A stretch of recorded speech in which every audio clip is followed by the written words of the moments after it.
This is happiness, to be everything at once. Be unblinded, be unlearned, be unbridled and unburned.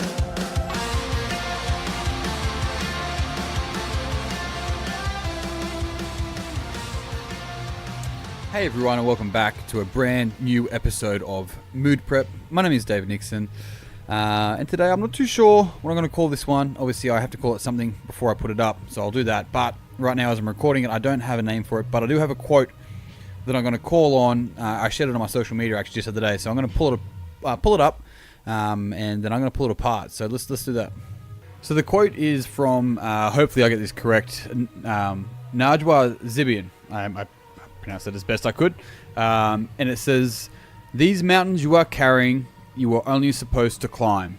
And I saw this, it was shared by Aubrey Marcus on Instagram, and I saw it and I was like, wow. And whenever I read something, I make sure I don't go try and find the meaning of it. I actually figure out the meaning for myself and then see how my meaning differs from the meaning that they provide. And I haven't actually gone and seek the meaning of what she expresses there. But that's, I think, the beautiful thing of art, is that you're meant to pull apart your meaning from it. And that's where, you know, we can all watch a movie and then pull different meanings from that movie. And that's the arts component of that. Same thing as looking at an art exhibition. So art can be expressed in different ways, and I would see poetry and storytelling and quotes, etc., as a form of art, and something that really pulls me and draws me to it, because you can make it your own, which is a good metaphor for life.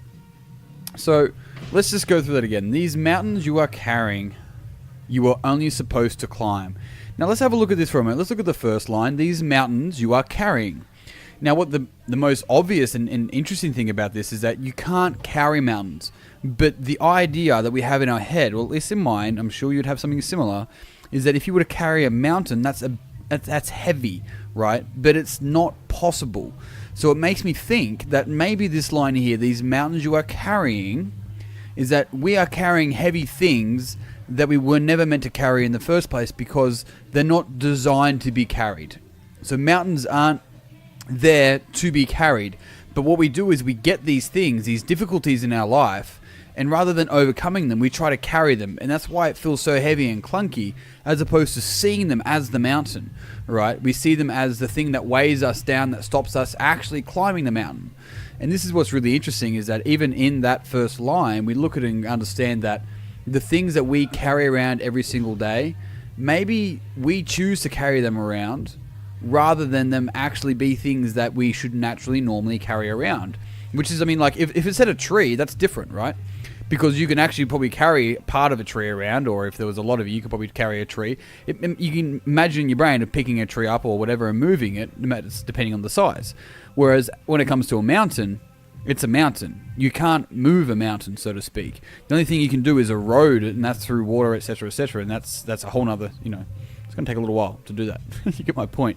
But here's a kicker, right? Can't carry mountains, so the thing you're carrying that's holding you down was never meant to be carried in the first place. You were only supposed to climb, right? Now, if somebody goes, look at this video of me walking down a mountain. Like, everyone's like, I'm not going to fucking watch that. It's very, very boring. Downhill mountain biking, different story. That's courageous as shit. But to climb a mountain there's something natural about that. They're saying, like, kind of euphoric, interesting, like inherent in us to want to be able to climb something. And this is something that, knowing that if we're climbing something, it means that we're starting at the bottom of something in order to climb up it, right? And if we look at a mountain, the chances are there's going to be rocks, you're going to slip, you're going to fall over, you're going to probably scar your knees, your hands are going to get sore, there's going to be chances of you doing something really dangerous, you take risks, all this sort of stuff. Now, this is the exact same fucking metaphor for life, is that there's not like a T-bar up to the top. That's not how a mountain works. The idea is that you climb them. But here's the thing. Climbing them is giving this presupposition that there is like an inclination. And at the top, there's going to be a peak. And this is what happens in your life. You reach a peak, and it's beautiful. It's stunning. And then you see a bigger peak, and you're like, fuck. And so you go over, once again, you go the descent, there's the ebb and there's the flow, there's the highs and the lows, right? peaks and troughs. And so this peak at the top of the climb is this metaphor of this flow almost, right? This peak, and peak is actually a peek into, like you can see a little bit into, like you would peek into a room, so to speak. Don't do that, that's weird. No, not through the window at least. Anyway, but that peak and the peak are actually related, for the reason being is that you're only getting a moment of it. You're not getting the whole thing. And so when we understand that we do this with flow state, we do it with levels of consciousness, and in order to go, we get that peak, we're like, fuck, that's really amazing. We don't then just keep moving forward. You don't go from peak to peak, you go peak to trough to peak. And what I'm getting at here is that life goes in these waves, right? But it's these waves and these downs that actually build the ups. We wouldn't have a fucking up. We wouldn't have a peep. No peeping tops. We wouldn't have a peak if there wasn't a down, right? And this is the idea that there's no good and bad. It just is. But if you want to be able to have those beautiful moments in your life where you get to have these peak experiences, you got to look at the climb, and you can't climb something you're carrying.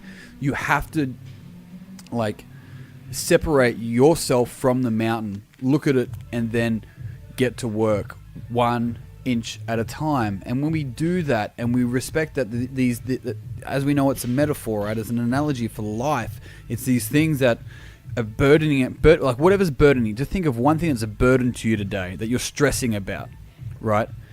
And look at that thing and realize that you're not actually designed to carry that around with you. If it's money, let's think about money for a moment.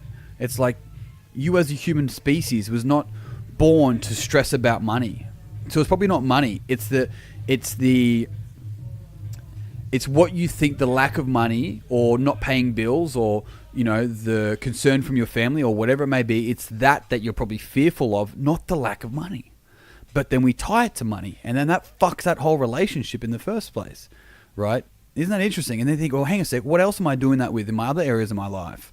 It's like, maybe it's, I hate my job, but I'm doing it because I would hate to not be able to provide for my family. Well, that makes sense, but could there be a way you could integrate the love of both somewhere and somehow, right?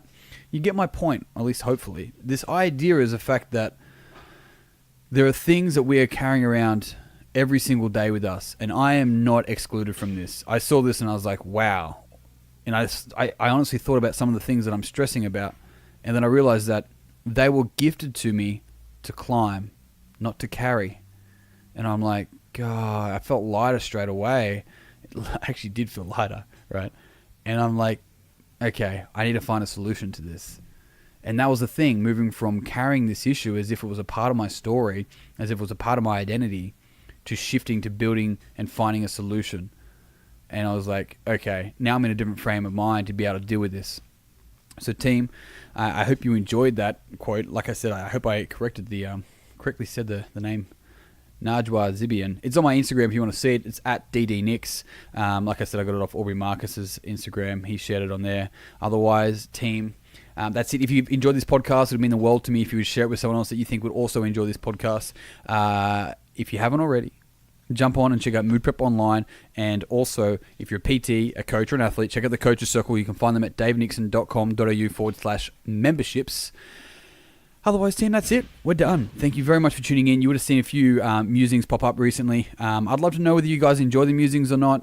The guys in the group, I'll probably have a bit more interaction. I've had a very, very busy week with a whole range of shit happening, so it's been exciting. And in the next week, I'll be signing my publisher deal, which is even more exciting. So lots of things happening, and I really appreciate all your support. It means the absolute world to me. I love it when you guys share it. Obviously, there's some people here that I don't even know that you exist, and you share it, and it just means the world to me. So I just want to thank you. If I had the opportunity to thank you and give you a hug, even if you're not a hugger, sorry, too bad, I am, I would do that. So accept this as a metaphorical hug.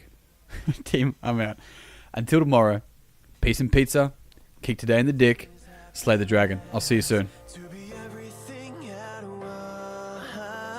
once, be unblinded, be unlearned, be unbridled and unburned.